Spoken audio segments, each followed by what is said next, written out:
आज की इस गहन चर्चा में या कह लें इस डीप डाइव में हम कुछ ऐसे नोट्स को अनपैक करने वाले हैं जो सच में आपको सोचने पर मजबूर कर देंगे। हाँ, बिल्कुल। हमारे पास जो स्रोत सामग्री है उसमें मुख्य रूप से द कल्कि प्लान ऑफ एक्शन नाम का एक बहुत ही इंटरेस्टिंग ब्लॉग है। हाँ, और कुछ रिसर्च आर्टिकल्स के अंश भी हैं। राइट। तो आज हमारा मिशन ये है कि इन स्रोतों में दुनिया के सामने खड़े जिन बड़े संकटों का जिक्र है उन्हें हम गहराई से समझें, चाहे वो क्लाइमेट चेंज हो, हेल्थ क्राइसिस हो या समाज में बढ़ता तनाव। और सबसे दिलचस्प बात यह है कि इन सब के बीच भविष्य की कुछ ऐसी हैरान करने वाली तकनीकी थ्योरीज हैं जो कहती हैं कि आगे चलकर शायद पैसे का कोई वजूद ही न रहे। ठीक है, आइए इसे थोड़ा विस्तार से समझते हैं। जब मैं इन नोट्स को पढ़ रहा था, सच बताऊं तो मुझे ऐसा लग रहा था कि मैं किसी डार्क साइंस फिक्शन फिल्म की स्क्रिप्ट पढ़ रहा हूं। मैं समझ सकती हूँ, लेकिन अगर हम इसे व्यापक संदर्भ में देखें तो ये स्रोत असल में हमारी सभ्यता के एक बहुत ही नाजुक टर्निंग पॉइंट को दर्शा रहे हैं। मतलब ये सिर्फ डराने के लिए नहीं लिखा गया है। बिल्कुल नहीं। एक तरफ तो ये सामग्री हमें उन दरारों के बारे में बता रही है जो हमारे मौजूदा सिस्टम में आ चुकी हैं। हमारा पर्यावरण, हेल्थ केयर, हमारा पूरा सोशल स्ट्रक्चर, सब कुछ अपनी लिमिट तक स्ट्रेच हो चुका है। और दूसरी तरफ जो इसका सबसे फैसिनेटिंग हिस्सा है, वो एक ऐसे भविष्य की ओर इशारा कर रहा है जहां टेक्नोलॉजी, एआई और एनर्जी एक बिल्कुल नए युग की शुरुआत करेंगे, जहां हमारी अर्थव्यवस्था का आज का मॉडल ही काम नहीं करेगा। तो चलिए इस डॉक्यूमेंट के सबसे पहले हिस्से से शुरू करते हैं, जो पर्यावरण और रिसोर्सेज के बारे में है। ऑथर ने इसे एक टिक टिक करते टाइम बॉम्ब की तरह पेश किया है। हाँ, वो सेक्शन काफी इम्पैक्टफुल है। इसमें सबसे पहले हिमालय के ग्लेशियरों का जिक्र है, जिन्हें थर्ड पोल कहा जाता है। मैंने जब यह आंकड़ा देखा तो मैं हैरान रह गया कि इनके पिघलने का सीधा असर दक्षिण एशिया के लगभग 2 अरब लोगों के पीने के पानी पर पड़ने वाला है। बिल्कुल, 2 अरब लोग। लेकिन मुझे ये समझ नहीं आ रहा है कि ऑथर इसे सिर्फ एक पर्यावरण का मुद्दा ना मानकर एक भू राजनीतिक या जियोपॉलिटिकल क्राइसिस क्यों कह रहा है। देखो, इसे ऐसे समझते हैं, जब हम ग्लेशियर पिघलने की बात करते हैं तो हमारे दिमाग में सिर्फ बर्फ और पोलर बियर की तस्वीर आती है। हाँ, अक्सर ऐसा ही होता है। लेकिन थर्ड पोल का मतलब है वो नदियां जो पूरे एशिया को जिंदा रखे हुए हैं, गंगा, सिंधु, ब्रह्मपुत्र। जब ग्लोबल वार्मिंग से तापमान बढ़ता है तो शुरुआत में ये ग्लेशियर बहुत तेजी से पिघलते हैं। तो नदियों में अचानक पानी बढ़ जाता होगा। बिल्कुल, अचानक पानी का बहाव बढ़ता है जिससे भयानक बाढ़ आती है और इंफ्रास्ट्रक्चर तबाह होता है। लेकिन असली हॉरर स्टोरी इसके बाद शुरू होती है। मतलब जब वो सारा एक्स्ट्रा पानी बहकर समंदर में चला जाएगा और पीछे ग्लेशियर में बर्फ बचेगी ही नहीं। वही, जब वो बर्फ का रिजर्व खत्म हो जाएगा तो ये विशाल नदियां सूखने लगेंगी। अब कल्पना करें कि 2 अरब लोग जो भारत, पाकिस्तान, चीन और बांग्लादेश में रहते हैं, अचानक पानी की कमी का सामना कर रहे हैं। पीने के लिए भी नहीं और खेती के लिए भी नहीं। बिल्कुल। तो क्या होगा? देश पानी के लिए एक दूसरे से लड़ेंगे, डैम्स बनाने को लेकर विवाद होंगे। इसलिए ये सिर्फ पर्यावरण का मुद्दा नहीं है, ये एक स्लो मोशन में हो रहा मानवीय और जियोपॉलिटिकल क्राइसिस है। पानी के इस रिजर्व वाले पॉइंट से मुझे ऑथर की एक लाइन याद आ गई जो ग्राउंड वाटर के बारे में थी।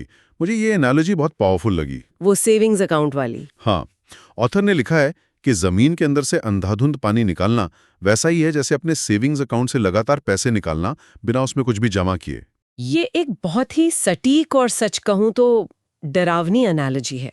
हम सदियों से जमीन के अंदर जमा पानी को ऐसे निकाल रहे हैं जैसे वो कोई जादुई कुआं हो जो कभी सूखेगा ही नहीं। राइट। किसान बोरवेल और गहरे खोद रहे हैं।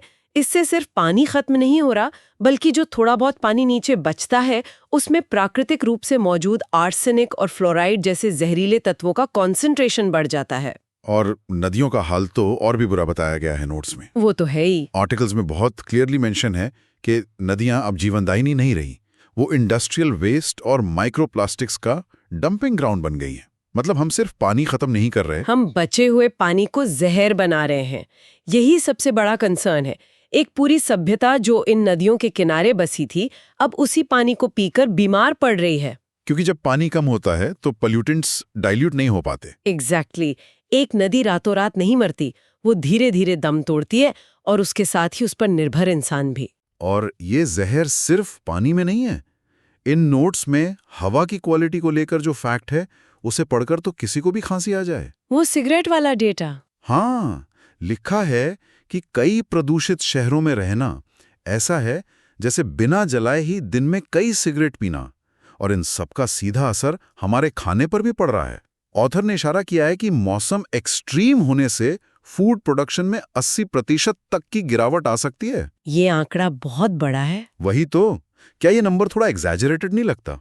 80% सुनने में एक्सट्रीम लगता है, लेकिन ऑथर यहाँ एक वर्स्ट केस सिनेरियो की बात कर रहा है, जहाँ कई सिस्टम्स एक साथ फेल हो जाते हैं। आज फूड सप्लाई चेन बहुत कॉम्प्लेक्स है। अगर एक जगह फसल खराब हुई तो उसका असर पूरी दुनिया पर पड़ता है। ग्लोबल मार्केट में अनाज की कीमतें आसमान छूने लगती हैं। और जब खाना महंगा होता है या मिलता नहीं है, तो ये सिर्फ भूख का मुद्दा नहीं रह जाता।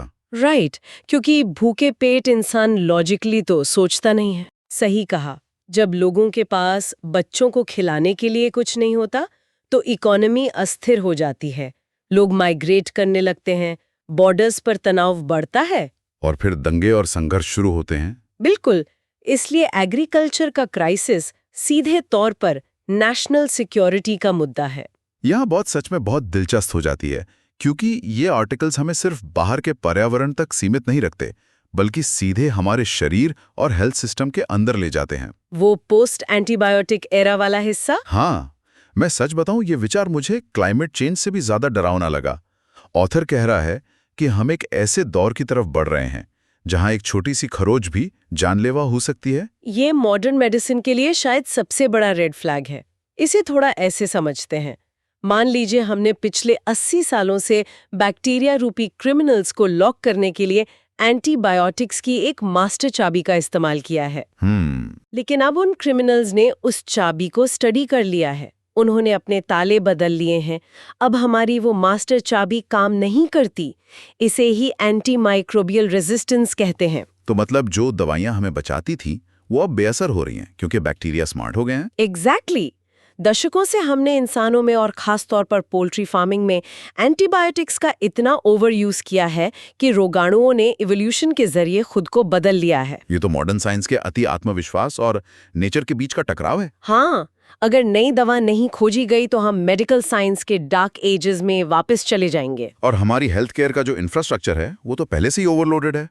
स्रोत में एक बहुत ही कड़वी सच्चाई लिखी गई है। वो आय और अस्तित्व वाली बात। बिल्कुल, लिखा है कि अस्तित्व अक्सर बीमारी की गंभीरता से ज्यादा आय पर निर्भर करता है। ये हेल्थ इनइक्वालिटी का सबसे क्रूर चेहरा है। सर्वाइवल इस पर डिपेंड नहीं करता कि बीमारी कौन सी है, बल्कि इस पर करता है कि आपके बैंक में कितने पैसे हैं।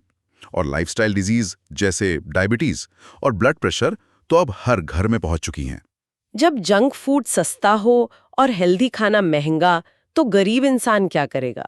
सरकारी अस्पतालों में लंबी लाइनें हैं और प्राइवेट का खर्च इतना ज्यादा है कि एक मिडिल क्लास परिवार की सेविंग्स एक सर्जरी में खत्म हो जाती है। और जब हेल्थ गिरती है तो समाज भी कोलैप्स होने लगता है। नोट्स में सोसाइटी के अनस्टेबल होने का जो डेटा है, वो बहुत कुछ क्लियर करता है, जैसे बेरोजगारी और एजुकेशन सिस्टम का इतना महंगा होना, और यूथ में बढ़ता डिप्रेशन। हाँ, एक बहुत अच्छी लाइन थी कि रोजगार सिर्फ पैसा नहीं है, बल्कि यह सम्मान और सामाजिक स्थिरता है। जब किसी युवा के पास नौकरी नहीं होती, तो वो सिर्फ इनकम नहीं खोता, वो अपनी डिग्निटी खो देता है। जब सिस्टम फेल होता है, तो फ्रस्ट्रेशन बढ़ता है। शायद इसीलिए ऑथर ने इसके बाद सीधे परिवारों के टूटने और समाज में बढ़ती हिंसा का जिक्र किया है। इसमें बढ़ते तलाक और दहेज प्रथा जैसी क्रूर चीजों को बहुत गहराई से एनालाइज किया गया है। क्योंकि ये सारी चीजें कनेक्टेड हैं। ऑथर ने दहेज को सिर्फ एक सांस्कृतिक बुराई नहीं माना है, बल्कि इसे एक सिस्टमिक, इकोनॉमिक और पैट्रियार्कल इशू की तरह देखा है। जब आर्थिक दबाव बढ़ता है तो रिश्तों में दरार आती है। बिल्कुल, और आप सिर्फ कानून बनाकर इसे नहीं रोक सकते। इसके लिए महिलाओं का आर्थिक सशक्तिकरण बहुत जरूरी है, उनका फाइनेंशियली इंडिपेंडेंट होना।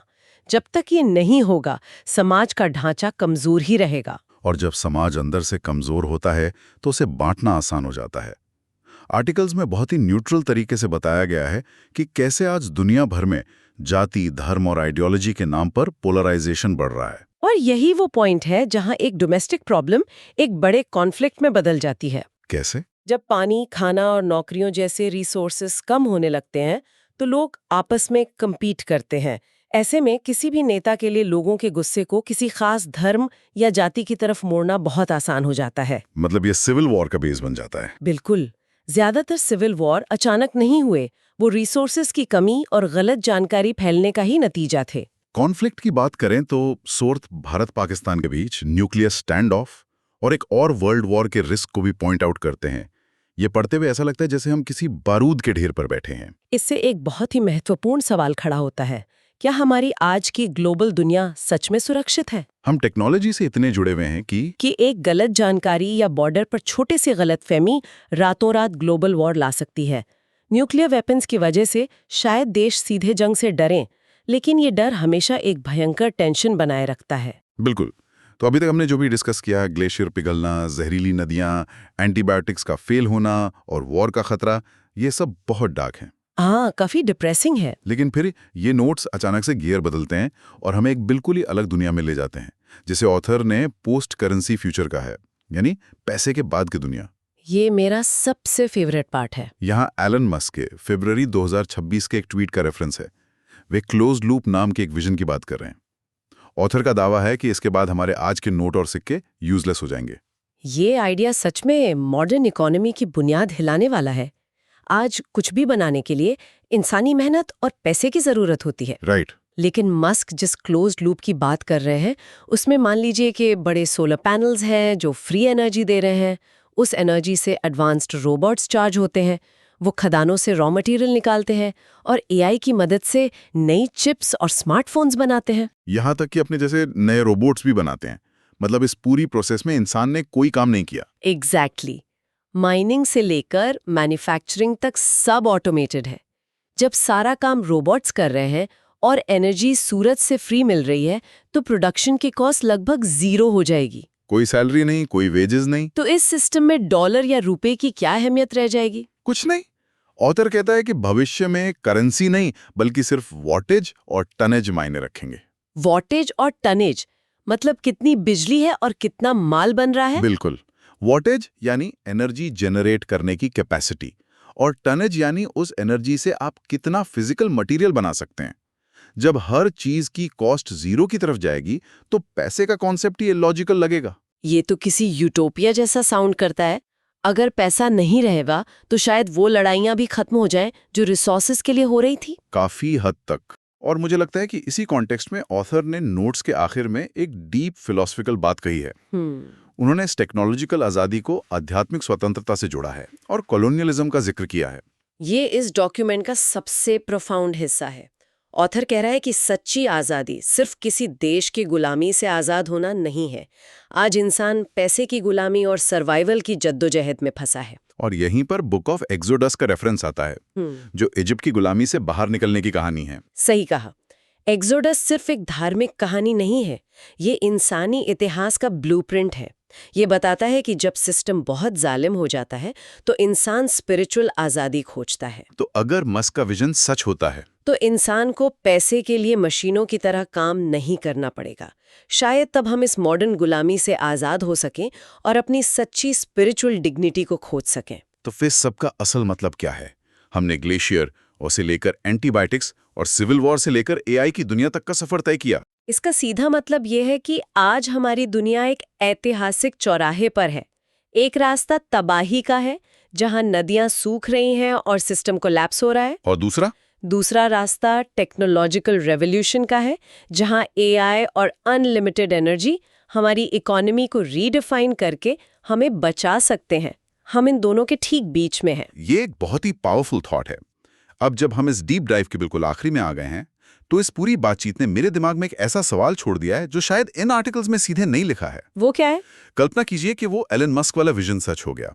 पैसा खत्म, नौकरियां खत्म, रोबोट सारा काम कर रहे हैं और दुनिया सिर्फ वॉटेज और टनेज पर चल रही है। लेकिन एक ऐसी दुनिया जहां मशीनें सब कुछ कर सकती हैं, यहां तक कि सोचना और बनाना भी, वहां हमारी इंसानियत की कीमत क्या रह जाएगी? ये तो सोचने वाली बात है। हमारी कला, हमारी क्रिएटिविटी और हमदर्दी का क्या मोल होगा?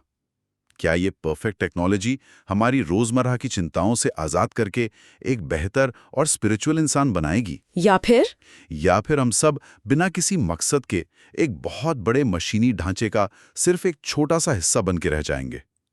ये एक ऐसा सवाल है जो शायद काफी समय तक श्रोताओं के दिमाग में गूंजता रहेगा।